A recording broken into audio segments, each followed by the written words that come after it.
Good morning, church. Sounds like we're doing better. That's wonderful. It's good to see you.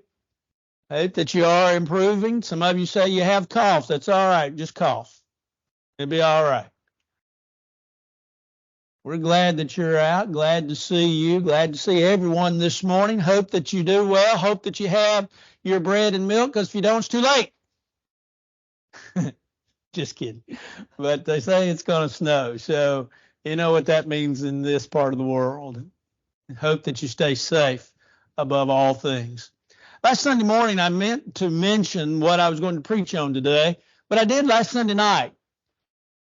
I've decided now to preach on the meanest member at River Road.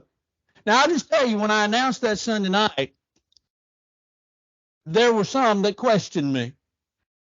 There were several that said, we know who it is. It's Christy Gorley.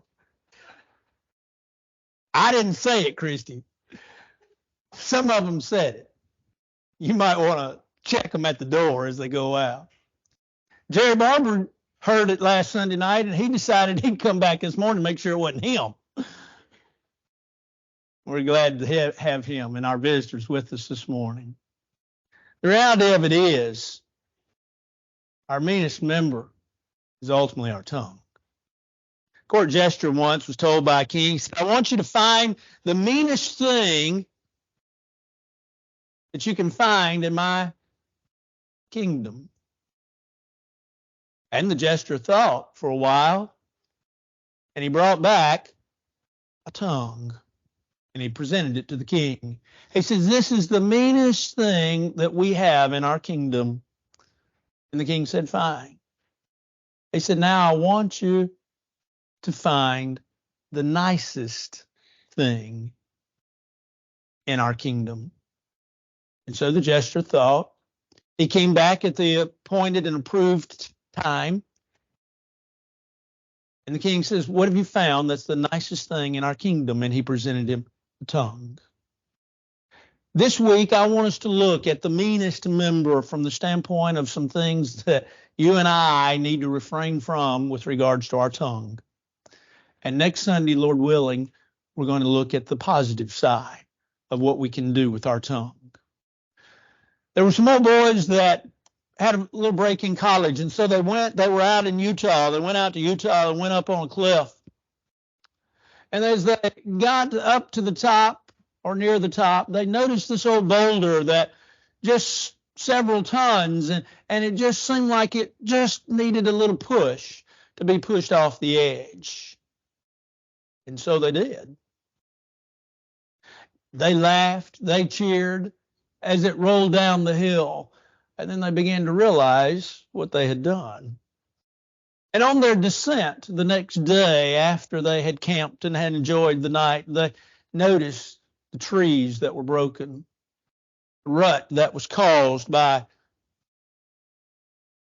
the boulder as it rolled down the hill, even some of the animals that had perished in that boulder rolling down the hill.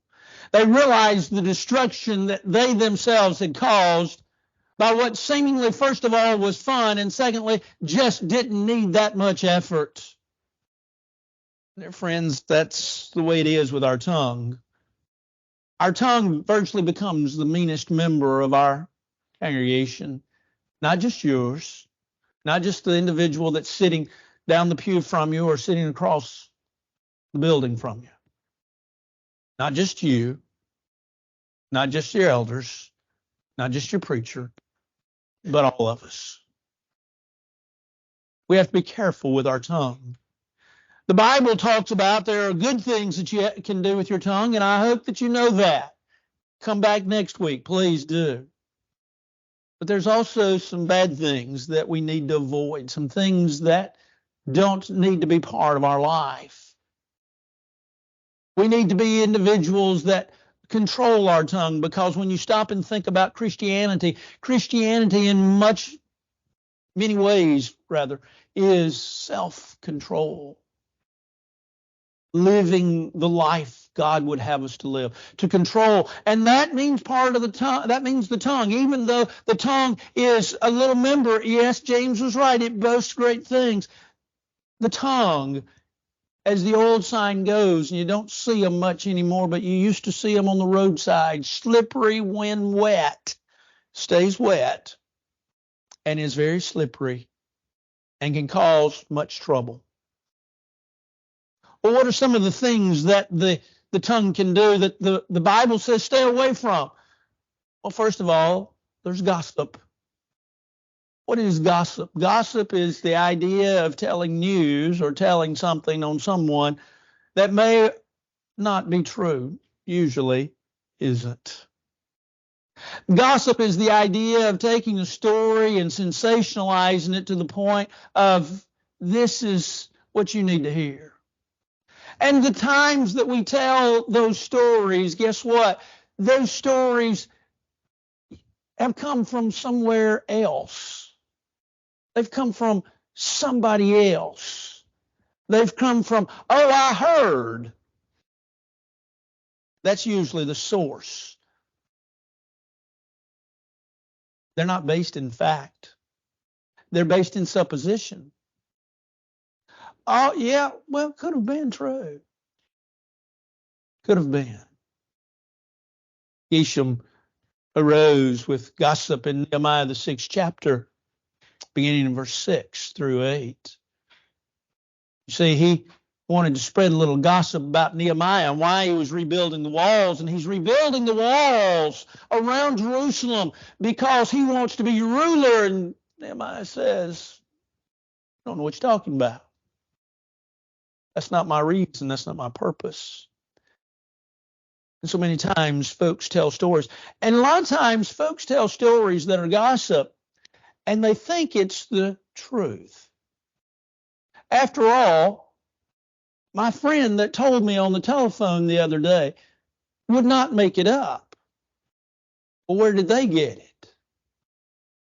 Well, they heard so-and-so tell it. Well, where did they get it? Well, they found out from so-and-so. You see, many times the stories we tell on people, the first question we ought to ask is, where did you get that story? Number two, not only where did you get that story, but how in the world would that story be told? I've had things told on me before that not only were gossip, but were so far from the truth.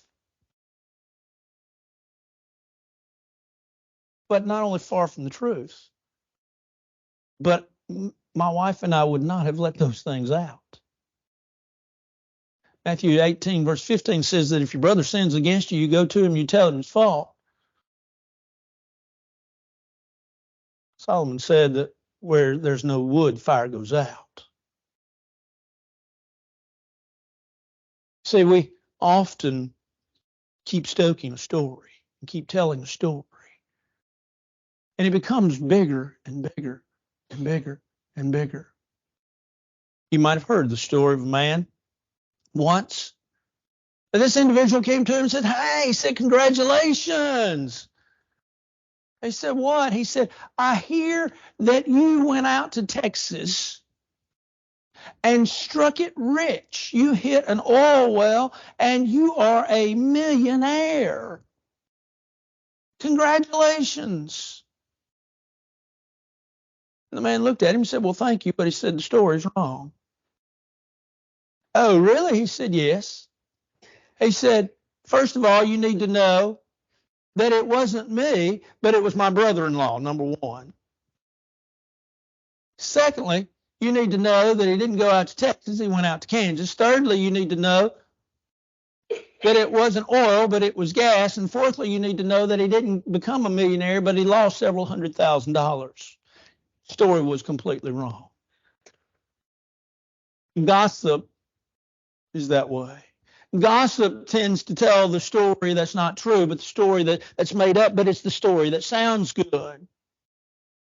While Peter would remind us in 1 Peter chapter 4 that we're not to speak evil of any man. Don't be a busybody. Don't be one that speaks about others without knowing what you're talking about. Don't tell stories about others unless you've checked it out. Now, we've gotten into this point. Well, I've heard. Yes, but is I've heard a reliable source. If you were going to write a professional paper to be published by an institute, do you think on your footnote you could put as a reference, I heard? No. Then why tell the story of I heard?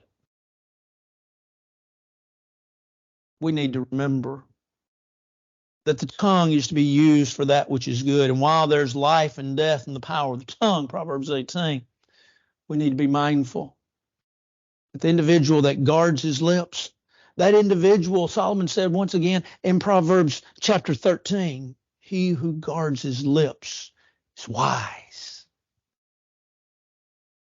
Be careful of the stories you tell, not just on the preacher, not just on the elders, not just on the members, but even your neighbor.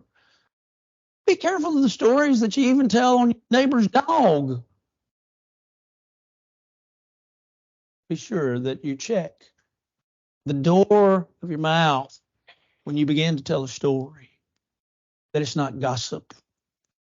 But secondly, we often use our tongues for criticism. Now, let me say this before we get into defining criticism. Is there positive and is there negative criticism? The answer is yes.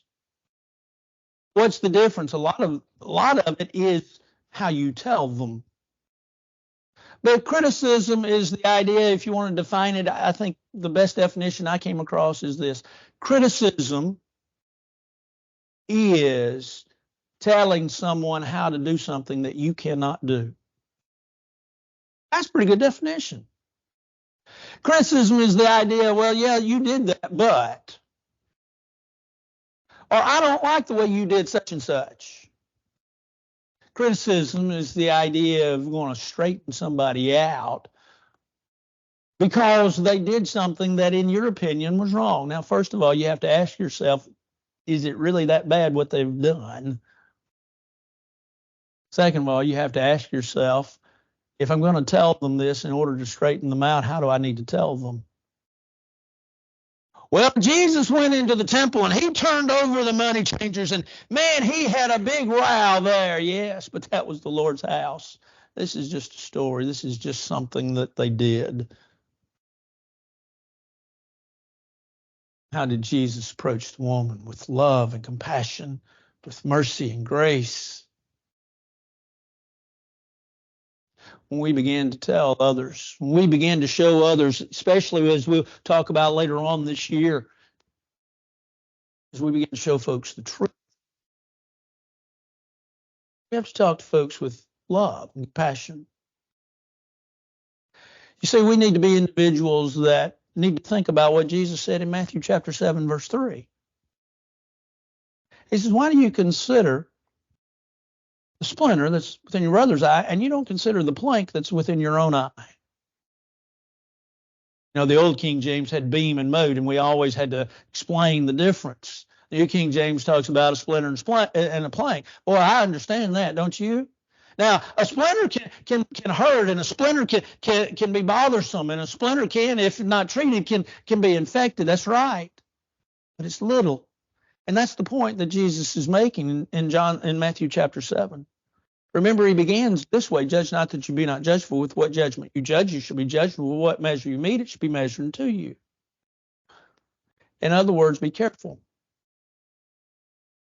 Be careful of the criticism of others, because you're so busy and concerned about what's going on with somebody else that you're not considering the major problem that's within your life. It's like the old adage, people in glass houses should not throw stones. But I also think that with regards to criticism, we have to ask ourselves something. And what we have to ask ourselves is, what they did that we don't necessarily like, is it worthy of our criticism? And will it change if I offer my criticism to them? In other words, is it really that important? See, ask yourself, that which you're about to criticize, ask yourself if in a year from now, this will really matter. If in 5 minutes from now, this will really matter. If in 10 years from now, this will really matter. And then when we have our class reunion, will it really matter? And if it won't, maybe we should just keep our feelings to ourselves. Maybe we should be individuals that just think before we speak. Maybe we should be individuals that taste our words. Paul would remind us in Colossians chapter 3, verse 13, that we're to be individuals forbearing one another and forgiving one another. If any man, and notice what he says, if any man has a complaint against you. Now, what are we supposed to do? Well, we're to forgive, and we're to be patient with individuals that if any man have a complaint against you, even as Christ gave them, you also forgive them. I'm to forgive as I've been forgiven. In 1 Corinthians chapter 4, Paul answered it this way. He said, it's a very small thing that I should be judged of you. Yeah, I judge not my own self, but he who judges me is the Lord. You see, here's the point. Criticism is basically the idea of I'm going to tell you how to do it right because I know how to do it right, but I can't do it. It's sort of like being a golf caddy. There's a difference between the golfer and the caddy. Why is the caddy caddying and not playing golf? Because he can't do what he's fixing to tell you that you should do. As individuals, I need to remember that my criticism must be kind, that it must be loving, that it must come from a heart of compassion. And if I can't do that, if I can't offer that criticism in that way, then I don't need to be critical. I don't need to criticize others for what they've done.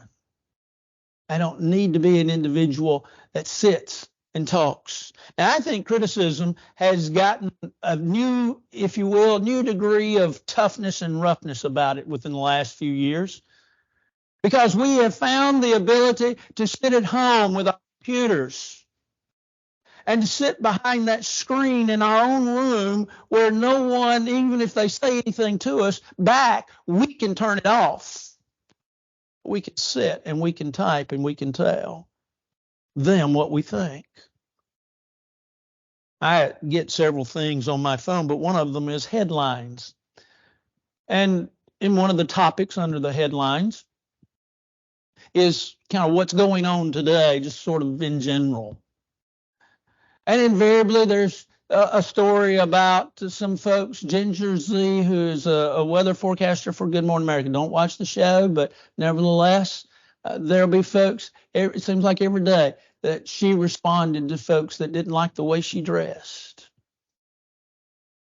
The way she dressed, really? I want to know if she gets the weather right, personally. But we've been able to sit behind our desk and type and criticize and talk about individuals and what they do. And yet the Bible says, let's don't worry about that.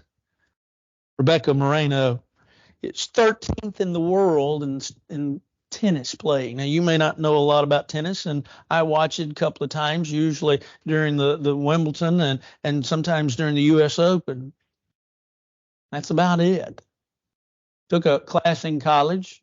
I got out of it. I finished it. So I know a little bit. But Rebecca Moreno had gotten up to 13th in the world, and 2 years ago, she said, I'm cutting everything off. She quit tennis for a year. She turned all of her computers off.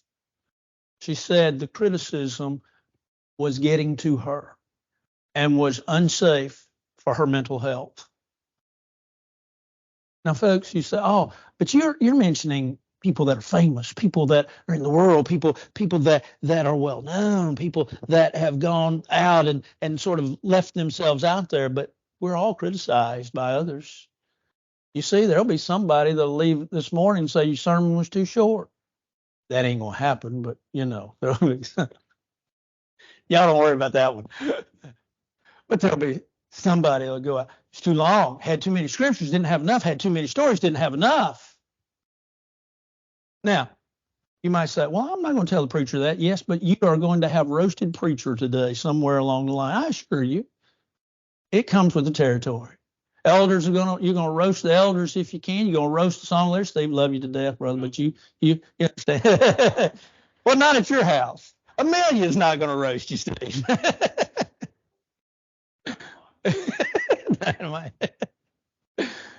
But we're just going to do that. We're going to roast people. And then we're going to dignify it by saying, I'm trying to make them better. No, you're not. You're trying to get them down to what you feel is your level. We need to be careful. We need to be careful that the words that we offer are not such words that are hurting and such words that are destroying. Why? Because, as we said, Proverbs 18, verse 21, death and life are in the power of the tongue. Just as much good as you can do, as we're going to talk about next week, you can destroy this week by criticizing others. Then there's profanity. Now, this is a hard one. Why? Because profanity is the idea of anything that's vulgar or not acceptable from a society standpoint. That's how Webster defines it. And this is why it's difficult. Profanity has changed. You might say, no, profanity is profanity, and ugly speech is ugly speech. And that speech, your mama always said, I'll wash your mouth out with soap. Never had that done. But, it was promised. But we have to understand why profanity has changed, because what used to not be accepted culturally and from a society standpoint now is.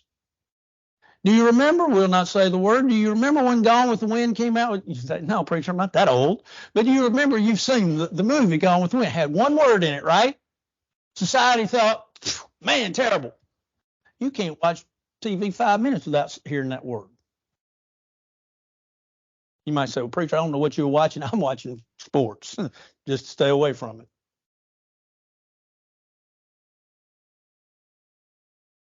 You see, profanity has changed. You might say, well, it's taking not God's name in vain. And isn't that one of the 10 Commandments? Should not take the Lord's name in vain? Yeah. It's kind of interesting. If you think about the idea of gossip and criticism and profanity, if you go to Psalm 15, Lord, who shall dwell in your tabernacle? Who shall dwell in your holy hill? In other words, who's going to go to heaven? These three are listed in that list of those that will not. You can't do these things and go to heaven. Profanity is the idea of speaking words that are not acceptable. The best way I know how to limit it is to say this. If you wouldn't say that in front of your mama, and if you wouldn't say that in front of your preacher, and if you wouldn't say that in front of children, don't say it. Now you say, well, preacher, everybody can't use that limit because some folks will use it no matter what. That's right. I found it interesting, the 11 months that I worked at Dow Tile. And like I've told you before, that experience, I appreciate every person that was there. They treated this old man well. They were super nice to me. They were kind. They were very good. But it was interesting, because one incident in particular taught me a great lesson. I was sitting in the break room. It was time for break, and I was sitting in the break room, and I was sitting with my tech and her husband, and we were sitting there just kind of talking, waiting to go back to work. And this lady walked up and sat down, and she was one of their friends, and she began talking, and I mean, every other word was something we don't talk about in church. And my tech looked over at her in just a minute, and she said, he's a preacher. You know what she said? I'm sorry. And do you know that I had a lot of conversations with that lady. She was very nice. She never used another curse word around me again, which told me one thing: you can't control your tongue. if you want to. But we use profanity to emphasize. We use profanity out of anger. We use profanity because we're trying to make a point. No, we're using profanity because we don't know the English language well enough to find a good word to put in there. We need to be sure that, as James says, from the same mouth comes blessings and curse. These things ought not to be. James 3, verse 10. We need to remember that while Paul would talk about in Colossians chapter 3, put off these things, and then he jumps down in verse 8 and he says, put off anger, wrath, malice, blasphemy, filthy communication. Paul said to the church at Ephesus, let no corrupt communication proceed out of your mouth, but that which is good to the use of edifying. Ephesians chapter 4, verse 29. You see, we need to be individuals that watch our words. Why? Because it's important to God. Ulysses S. Grant was sitting at the table one time. This, of course, you know, Civil War name. He was sitting at the table once, and a man walked up and said, I've got something to tell you. Are there any ladies here? If there's any ladies here, I can't tell it. And Ulysses S. Grant looked up at the man and said, no, there's no ladies here, but there's gentlemen here. And if it's that foul, we don't need to hear it. We need to think about the very same idea. Well, how do I keep profanity out of my vocabulary? And how do I keep it out of my speech? Remember we talked not long ago, I told you the story about the man, how he kept the mop clean. The story goes that an individual walked up to a janitor and he says, I watch you every night mop this floor. And he said, every night that mop is just as clean. He says, how do you keep the mop so clean? And the man said, you keep the floor clean and the mop will be clean. Keep your heart with all diligence, for out of it are the issues of life. Matthew chapter 12, verse 34. We need to watch what we say. But then we also have sin of lying. You know, these 6 things the Lord hates, yes, 7 are abomination unto him. Lying lips. Proverbs chapter 6, beginning in verse 16. This is what the Lord hates. What does he hate? He hates lying. What's lying? Lying is telling something that is not true. Now, a little boy once was asked in Bible school class, he says, what's lying? He says, I got the answer, teacher. And then the teacher says, well, what is lying? He says, lying is an abomination to the Lord, but he says, it is a present help in time of trouble.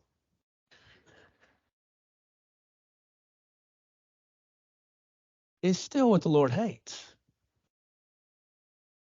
Why do we tell it? Well, we tell it to get off. We tell it, and sometimes, we tell it because what we're about to say makes us look bad. Lying is this. Lying is deceiving. Lying is deception. Lying is saying something in order to deceive someone. Now, it's not kidding around. We kid around. I kid around with a lot of folks. And you say, well, preacher, you lied. Well, I was not trying to deceive you into doing something that you shouldn't do. I was kidding with you, yes. I usually let you know before we part that I'm kidding with you. Lying is the idea of I'm going to tell you a story. And I'm going to tell you something that's not true. And I know it in my mind. And I'll be honest, and you will too, because you understand that sometimes we lie to ourselves. And we lie to ourselves to the point that we are convinced that what we are saying is true and it is not. So we have to check the truth meter. How true is this? But while we're not to let any corrupt communication proceed out of our mouth, we're to put away lying. We're to speak truth, every man with his neighbor. Ephesians chapter 4, verse 25. If we put away lying and we speak truth because God hates lying, why is it so important? Because all liars shall have their part in the lake of fire, which bursts with fire and brimstone. That's what John wrote in Revelation 21:8 under inspiration. You see, sometimes we get right up to the point and then we pull away. I was talking to a preacher friend of mine Monday. We were at a luncheon and I was talking to him we were telling stories, preachers swap stories, and he was telling me a story. He said that he had somebody just recently walk up to him and ask him how he performed the funeral. Evidently the individual was kind of a character, and he had told a few stories, but he had told the nicer ones. And so he said, well, you just, you pick out the things that are nice and kind, and you do those things. And they said, well, we've got some stories on you. He said, just don't tell the second paragraph. Well, got to be truthful. Got to be honest. You do in doing funerals, you do try to find the good ones and the true ones and the honest ones. But we've got to be careful that when we begin to open our mouth, when we begin to talk, we tell the truth. Why? Because all liars have their part in the lake of fire. Speak truth, God says. Know that it's absolute truth. Know that what you're saying is the truth. You've checked it out. You've gone to the source. And not only have you checked it out, but you have spent a little thought in what you're fixing to say. Here's an acronym for you as we close this lesson out. Before you speak, think. Ask yourself, first of all, is it true? What I'm about to say, is it true? Is it one of those things that is true to the point I have checked it out, I have gone to the source, I know that it's true, I know that it's fact. I didn't just hear it somewhere. You've thought. But not only is it true, but is it honest? What I'm about to say, is it really honest? Am I lying? Am I trying to get an advantage over someone by telling them something that's not true? Is it honest? The I stands for is inspiring. This is something we're going to talk about next week, especially. But does it inspire? Does it inspire greatness? Does it inspire folks to be better? Does it inspire them to do the correct thing? Does it inspire them to live a greater life? Does it inspire them to follow God? Does it inspire them to see that you're a Christian doing what you're supposed to do? And so does it inspire them? We've thought about it. Is it true? Is it honest? Is it inspiring? But then we get to the end, and is it needful? Do I really need to say this? Is this something that I really need to share? Is this a story that I need to really tell people? Is this something on somebody else that I really need to tell a third party? Is this necessary? Is it needful? And then is it kind?